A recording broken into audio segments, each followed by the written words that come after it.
Yeah, Demaryius Thomas announces his retirement yesterday. After 10 years in the National Football League, four-time Pro Bowler. Absolutely love this kid. When you heard his story coming in when he was a rookie, everyone fell in love with Bay. And this dude came in and overcame the obstacles, all the obstacles thrown in front of him, and he was above average. You saw his shirt that he wore in his announcement sitting in his living room on Twitter, and that's exactly who he is. And when I think of him, I think about being above average. Look, we saw him perform on the big stage in some key moments. This game right here, this was a slant. This was the opening play of overtime. Tim Tebow throws him a slant. He takes it 80 yards, and they advance to the AFC Championship over the Pittsburgh Steelers. Two-time AFC champion, Super Bowl 50 champion, and he was so instrumental in those historical runs, those historical offenses with Peyton Manning. We're talking about a couple years where he was that centerpiece, opening up for Eric Decker, opening up for their big tight end, opening up for everyone else. Nick, I absolutely love this guy, but the thing that stands out the most was his career path. You know, starting with Denver. I was drafted in Denver in 2006, and then he ended with the Jets, pretty much. So absolutely love Demaryius. Congratulations, buddy. I love it. Brandon, and by the way, at the end, he had the same career path as me. That's got to be worth bonus points. Add that to it. Started with the Broncos, ended with the Jets. Yeah, except he got to play with Peyton Manning along the way. Something a little different. A little different because he did get to play with Peyton Manning. But yeah, congrats to Demaryius. Amazing career, Jenna. Amazing. It's great. And to Brandon, apparently. Hey, guess who's not? Guess who's not a two-sport athlete? Fabio Quartararo, not a two-sport athlete. One sport athlete, yes. He just won the Dutch MotoGP motorcycle race at the Cathedral over the weekend. 350 kilometers per hour, hairpin turns. One sport he has nailed. But put a driver in his hands and hit a golf ball. This he can't do. I'm not talking for. I'm not talking distance here. I'm just looking for contact. Just hit the ball. My goodness. But you can't blame the guy. In his defense, two-sport athletes are hard to come by. I mean, there have been a couple, football and baseball. Yeah, Bo Jackson, basketball and baseball. Okay, MJ, baseball and basketball again. But he still got it done, Danny. Jenna. No, barely. Motorcycle racing and golf. Sorry, Fabio. It doesn't count as a two-sport athlete. Nobody watches this. Nobody watches this. He just wanted you to talk about him. So whether he hit the ball or not, he got the job done. You are talking about him. So then just Brandon, I love you, but you missed the point. The story is that Jenna only did this so she could reach her Danny Ainge quota for June. It's the end of the month. She has a little counter like they do to let people into a bar. She's like, oh, I'm 4 off. Yeah, in Utah. Yeah, he's doing a coup in Utah. It'll be great. And she just had to find a way to get it in before the end of the month. Well, that was like cops with speeding tickets. It's outrageous. All right, so Ben's skipping the Olympics. I'm going to start this take with the odd declaration that I hope I'm 100% wrong. Spoiler alert, I'm not. This is an awful decision from Ben that hampers his development, doesn't help it. We know that Ben needs a few things to work on his shot and sort of get to the next level of his career.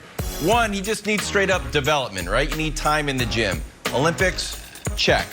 Two, he needs to showcase his shot. Besides just rebuilding the shot, you need to be on the world stage and get through the crisis of confidence that we have.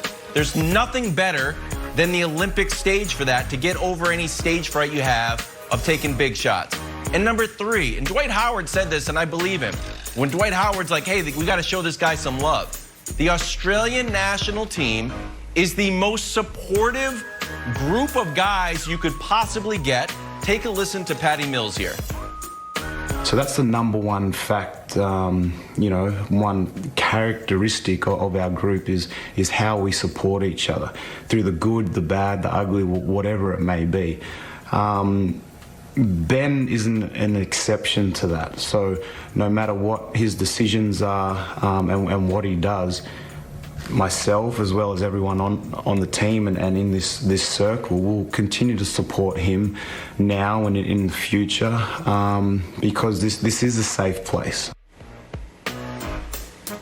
I mean, could you get any better of a guy than Patty Mills? I am begging Ben Simmons to reconsider. Not only because I put 10 grand on the Boomers to medal. That's not it. I actually want what's best for Ben. Yeah. And the other thing, last thing. The fact that this team is going to be fantastic. You got Patty Mills, you got Joe Ingles, you got Deladova, you got Matisse is going to play. Patty Mills will do most of the ball handling, so that's going to free Ben up and force him to make plays and take shots. I'm telling you, Ben, the take was all good until the end. And you're like, oh, this team's going to be outstanding featuring Patty Mills. They're going to be good. No, it's not. No, they're not. Watch out, you had a great take, and then you blew it at the end. Accent-wise. You blew it at the end. Boomers.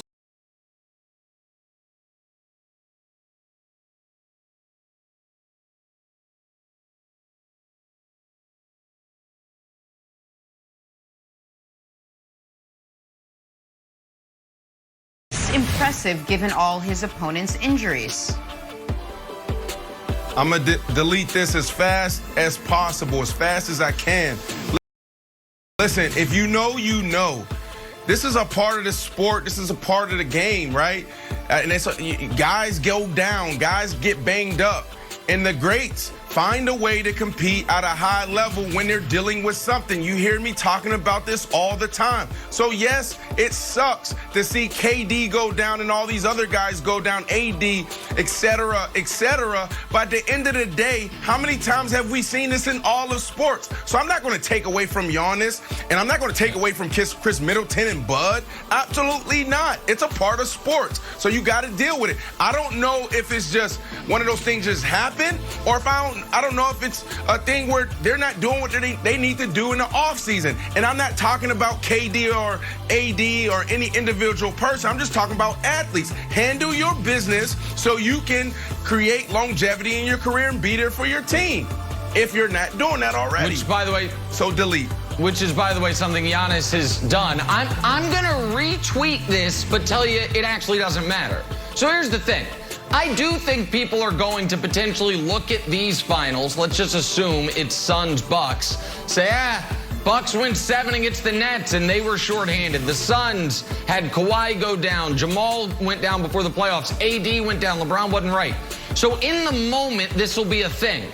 But let's assume Giannis wins the title, Wilds. The reason I think it'll be irrelevant is one thing we have seen throughout NBA history is great players often take a leap after winning the title.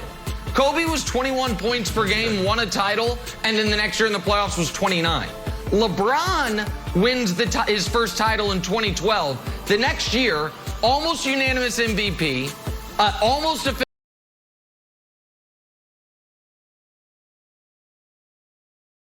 Defensive Player of the Year, and they had a 27-game winning streak. Steph wins his title. The next year is unanimous MVP. They win 73 games. So through hook or crook, who cares how they win it? I truly believe if the Bucks win the title, Wilds, you are going to actually see a better, freer, more empowered Giannis. I think the best version of Giannis we will have ever seen would, well, or a Giannis that says, that's the only thing left. I've proven everything, right? Or the other option is go the other way. Don't need a shot. I can do this every time down the court. I got nothing to prove to you guys, and just work on his free throws. Right. And so either way, Wilds, I think you're going to see a better Giannis. So I do think in real time, people will be like, yeah, but if they wins another one, it won't matter. And if he wins another MVP, it won't matter. Okay, so I'm going to delete it aggressively. I just don't care about injuries on the other teams. You don't get to choose your opponents. You don't get to choose your opponent's health. Nick, I'm going to throw it back to you quick because I know we've got America's favorite baseball segment coming up in 30 seconds. If Giannis doesn't win, suppose he just gets to the finals and loses, do you think he will have the same jump next year? No. I think there's actually then more pressure. because then it's like, we had this opportunity, guys were hurt and we didn't win. No. I think it's a 1 or nothing type of thing, Jenna. Okay, how about that? How do you aggressively delete? Are you hitting it hard, or is there emotion behind it? Yes. Time for Wild's Weird and Wonderful.